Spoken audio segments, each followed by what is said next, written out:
Holly Cotton here, and I am so excited about our guest today. So, I have Chef Christian Green, and he is going to tell us all about how he found culinary as a passion. He's going to tell us about his experience on a show, and also we're going to talk about all of the products that he has now. So, you guys make sure you're going to support him at the end.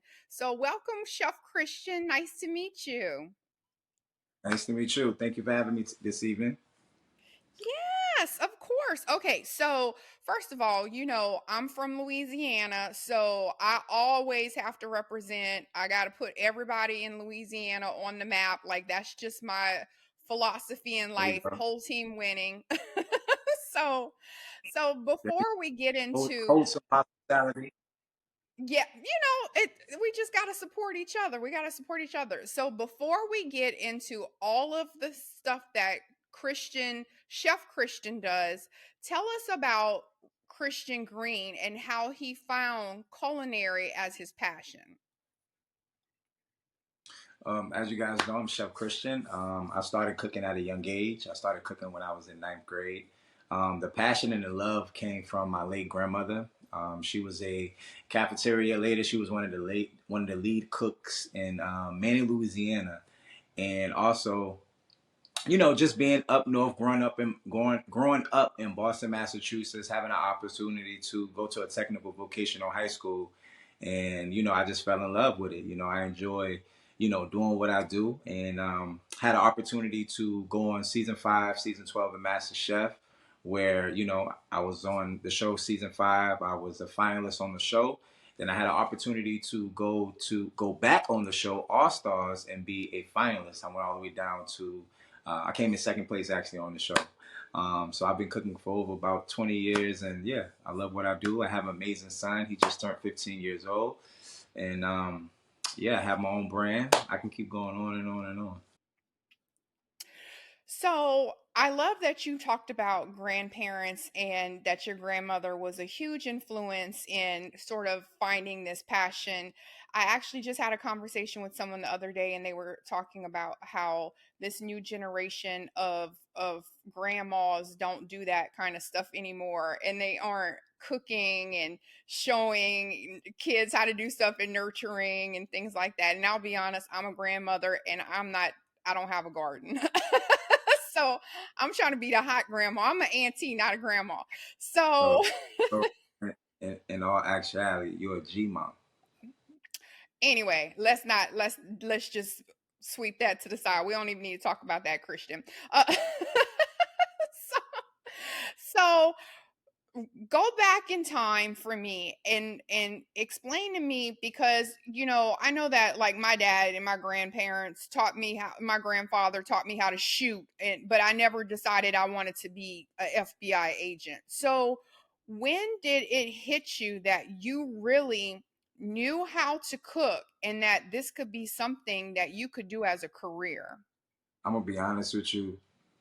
I was always an athlete. You know, Playing football, running track was my first love. Cooking was really just a backup, something that I really enjoyed doing, like when I wasn't, playing sports or anything like that. So when I had an opportunity to go on MasterChef season 5, um, and I did as well as I did, something just told me like, yo, this is what you need to be doing. You know what I mean? And I used to cook for friends and family and whatnot, and they was like, your food is amazing, your food is good, but I didn't have the confidence in my food. So when I cooked for different people and then had the opportunity to cook for Gordon Ramsay, and he was like, dude, you can cook. That's when it was validated, that yeah, you need to take this, you need to take it serious. Yeah. So, how did you get on the show? Like, what was the tryout? Because if you're doing like, say, if I was going on American Gladiators, I know that they're looking for me to be able to jump over stuff or fight Yeah. people. So, what is the tryout process for MasterChef? Like, what was that? A lot, a lot, you know. Well, the first season was really nerve wracking, and the way how everything went down, I went to a hotel. They tried my Crawford's Creole lasagna. and he was like, yeah, this is good. You made it to the next round. And it was always about rounds. And then I had an opportunity to get flown out to LA, and it was like 100 other contestants and whatnot. So just the process of everything was a headache, but to be honest, it was well worth it. Well worth it, definitely.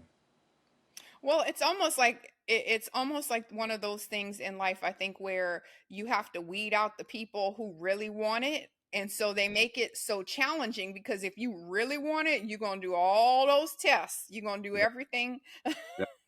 definitely. And honestly, I didn't know what I was getting myself into.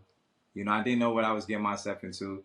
The lady that I was engaged to at the time, she was like, "Yo, you should do MasterChef," and I'm like, "What is MasterChef?"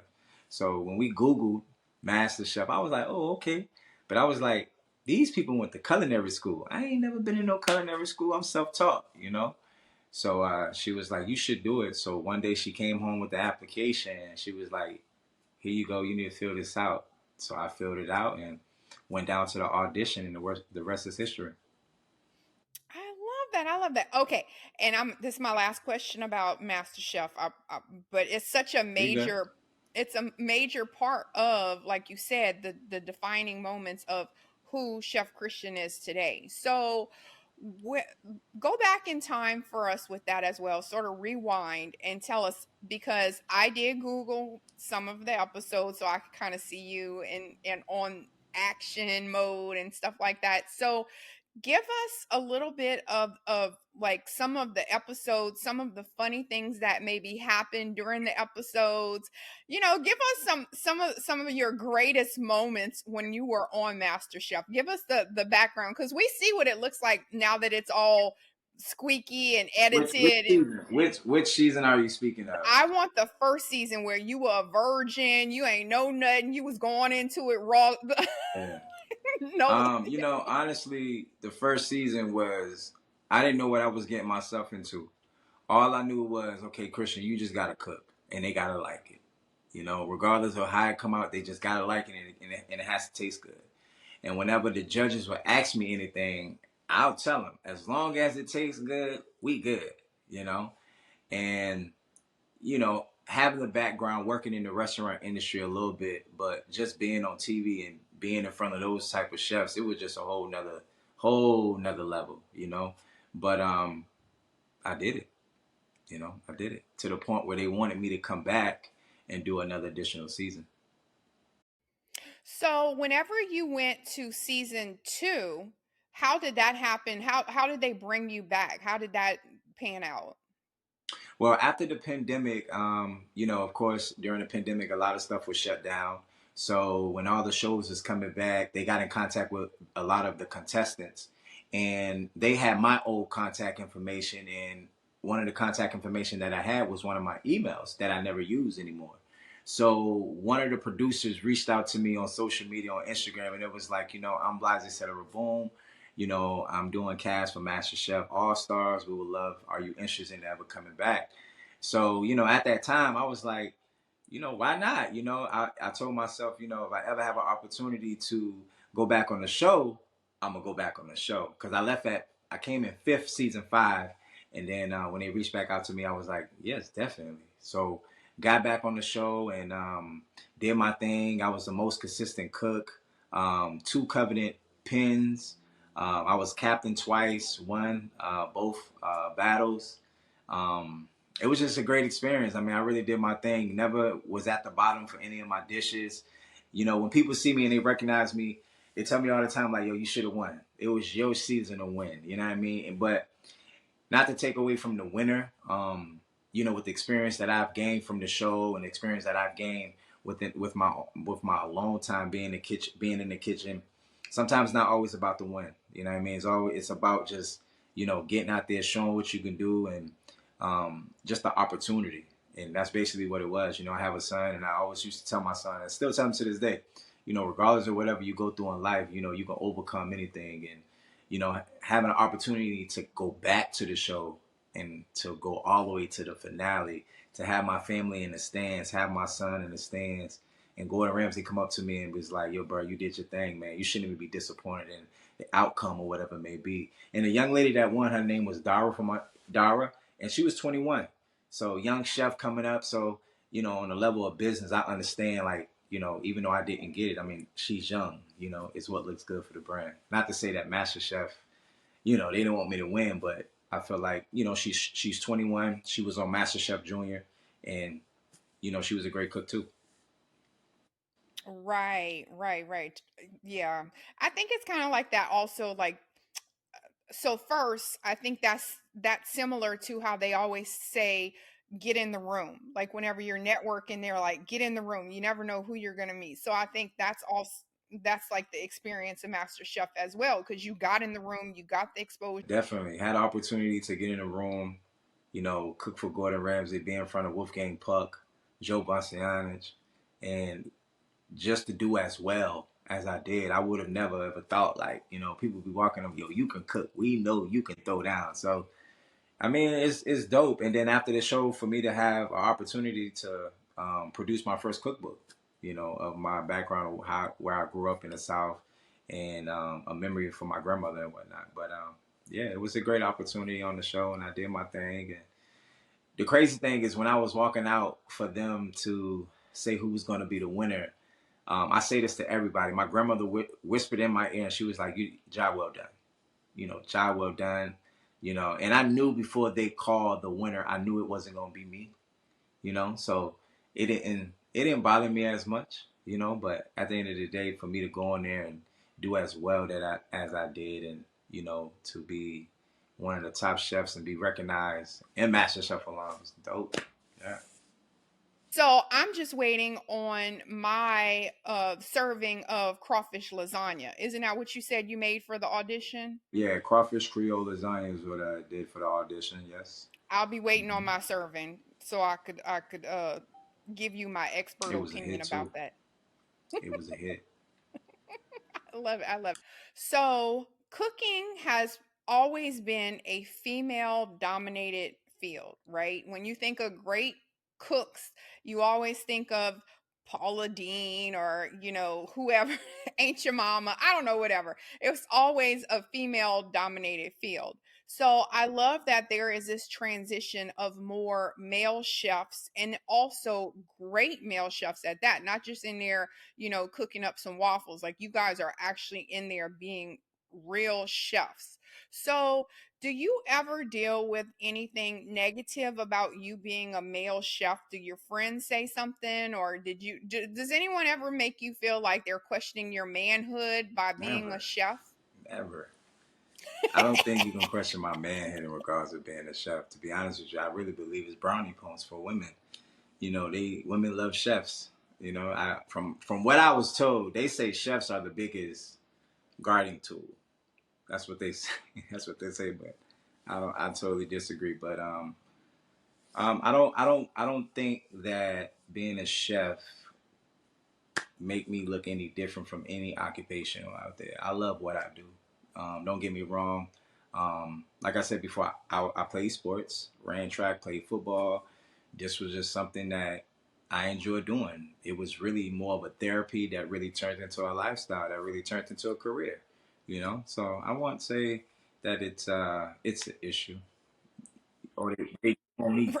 It's just that simple. They just won't Do need. you feel like it's a challenge to be taken seriously as a male coming into cooking? Like, do you feel like you gotta, like, people automatically assume, especially being a black male at that, do you feel like there is some kind of stigma? No, I don't think so. I feel like, food is art. Food is art, and everybody have their own style of cooking. And everybody have their own lane that they've created or that they've, gotten into. I just feel like with cooking, you can go different ways with it. I don't feel that it's a competition. People try to make it a competition, but I just look at it as, if you good at what you do, you good at what you do. You know, it's not a competition with me. It's never been. Ever since I did the show, it's never been a competition. I just enjoy doing what I do, and everybody's different. Everybody got their own style of cooking. There's different nationalities out here. So you know, I'm not gonna go to Jamaica and be like, oh, I can cook curry chicken better than you, knowing damn well I probably can't. You know, you know. But I just feel like, So that's actually cooking is what my cooking. next question was going to be. How do you define your genre of cooking? How do you describe what Chef Christian's cooking is? My style of cooking is comforting. Another thing is I can give you define dining. I can give you the purees. I can give you the soul food, Caribbean food. I can give you a whole genre of different styles of cuisines. Now there are other chefs out there that probably can't, but I just feel like with me being in the industry that I'm in, and working with athletes and doing dining experiences that I've done in the past, I feel like you have to be diverse, and that's one of the unique things about me. I'm not afraid of learning. I'm not afraid of learning different backgrounds and Hmm. different styles of Okay. cooking. So let's talk about all of your product lines that you have now that have sort of stemmed from everything that you did. So it is food, fashion, taste, catering, FFT. So tell us about your FFT. What does that entail and how did you start? Like what was your first product that you made? Food, fashion, taste is where food and fashion collides to make great taste. It's very similar to getting up in the morning and you may be picking out a certain style of clothing that you would like to wear. It's similar to getting in the kitchen using different styles of ingredients to make a dish and whatnot. And it was just one night when I was just sitting on my couch and brands was a big thing coming into, the early, I think it was early 2012, 13, like that. It was getting more and more strong on social media. So I asked myself, I was like, Christian, what are some things that you like? And I was like, I love cooking and I love clothes. I love fashion. So I came up with food, fashion, taste. And when I started food, fashion, taste, it was just catering. I came fresh off of Masterchef. I was just doing catering, weddings and whatnot. In 2016, I produced my first seasoning. It was a low sodium Cajun all purpose seasoning. Then after that, a year later, I produced my lavender garlic herb, which is a low sodium seasoning. And then I also produced my zesty lemon pill seasoning as well. I also have my own personal gumbo base where you're able to make a nice gumbo, not worrying about the root because I did it for you. And then also I'm a cookbook author, working on other additional Mm, products. okay, I love. So first of all, I'm all I be working out too, Christian. So I'm all about the low sodium because I don't need no no no water retention. I try to stay fine. So I love that. I love that. So what is so I know you said that you had family and whatever. So what is the one dish that your family always asked you to make?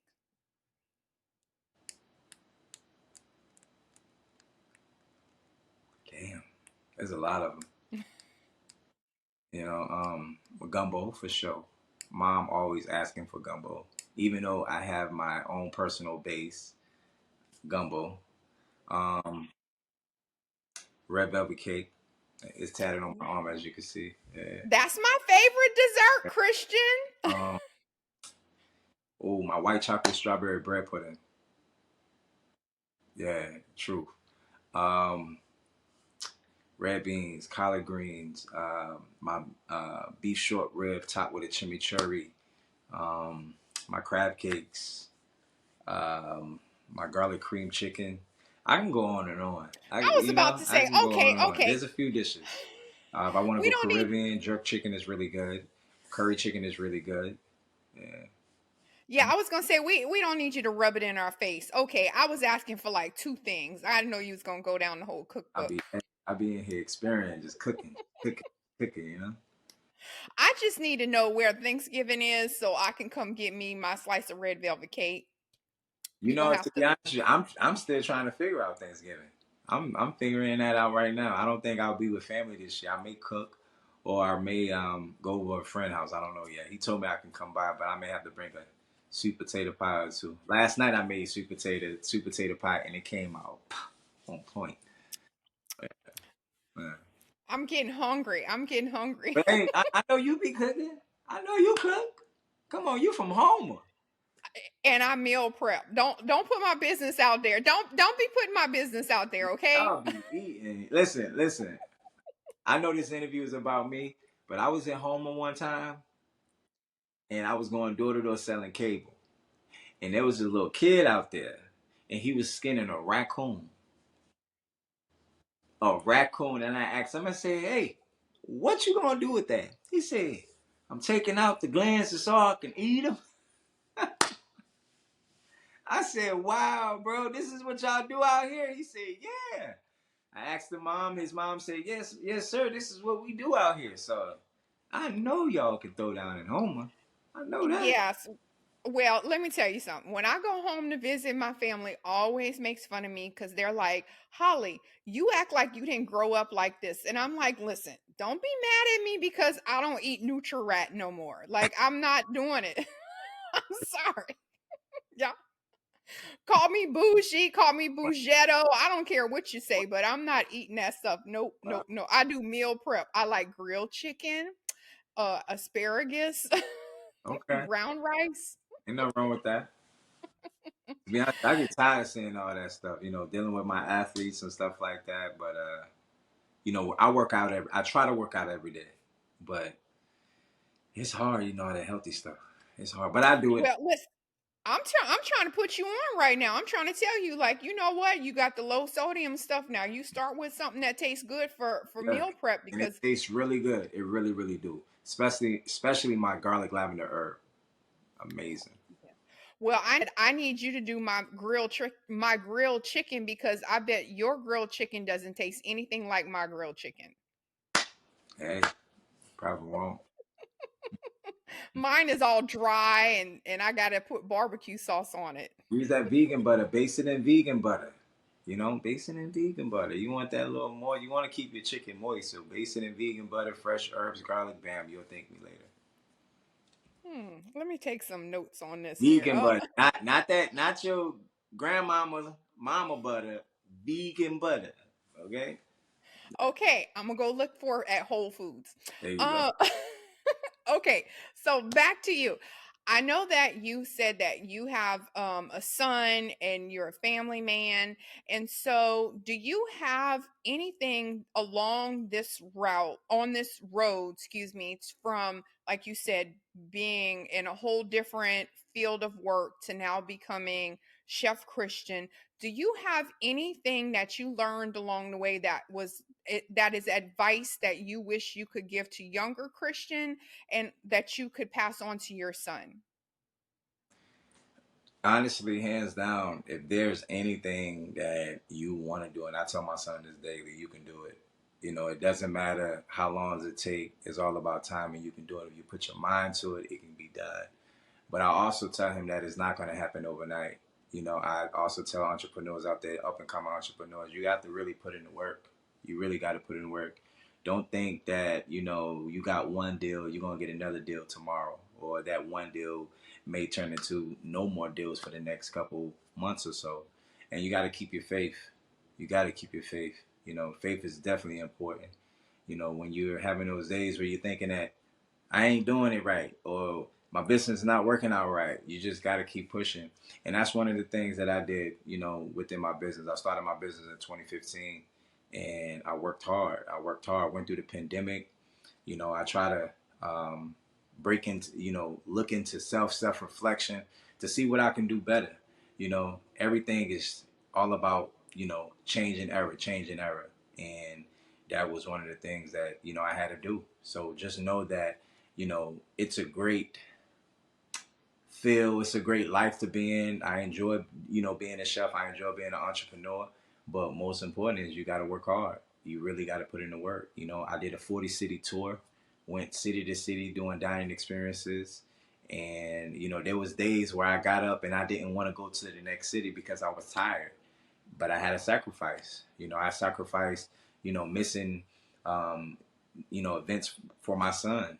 You know, had a sacrifice, and so that's a lot of things that people gotta realize and understand that you gotta sacrifice and you gotta put in the work because success don't come overnight. You really gotta put in that work.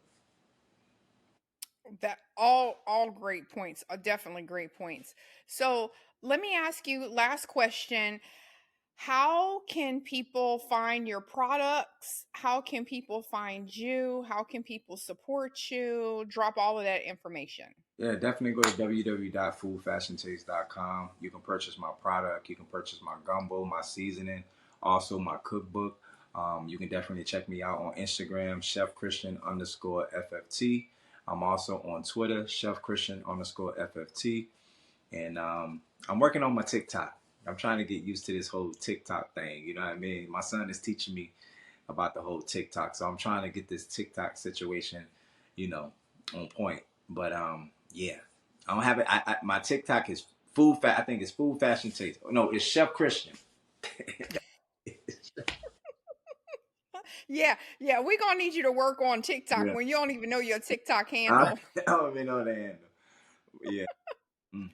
And you guys, he's definitely about the fashion as well as the food, because I asked him for a headshot and he sends me these GQ pictures, and I'm like, oh, not me. Now I gotta find me a GQ What's picture wrong with because that? I can't Hey, have. I had an opportunity to. I'm actually working with a friend of mine. She's doing a little bit of managing for me and my brand, and she was like, "Christian, you need more pictures. You need more pictures." So my birthday was October 17th. I got in contact with one of my good friends in New Orleans, and I was like, "Hey man, can I do a photo shoot? Like, can we do a photo shoot?" So we decided to do a photo shoot, and it came out great. It came out great. You say the pictures, so I sent you a few. Yes, what Be something to I'm saying. choose from, you know. Yeah, I'm thinking he You about to know. send me a little headshot debonair. He sent me all of these GQ fashion magazine photos. I'm like, okay, I love it. I love it. I love it. Well, thank you so much, Chef Christian, for sharing your story, using your story to inspire other people to follow their passions. I love that. And you guys, I will have all of Chef Christian's Instagram handle, his TikTok that he forgot the name of, but we'll have it in the podcast notes.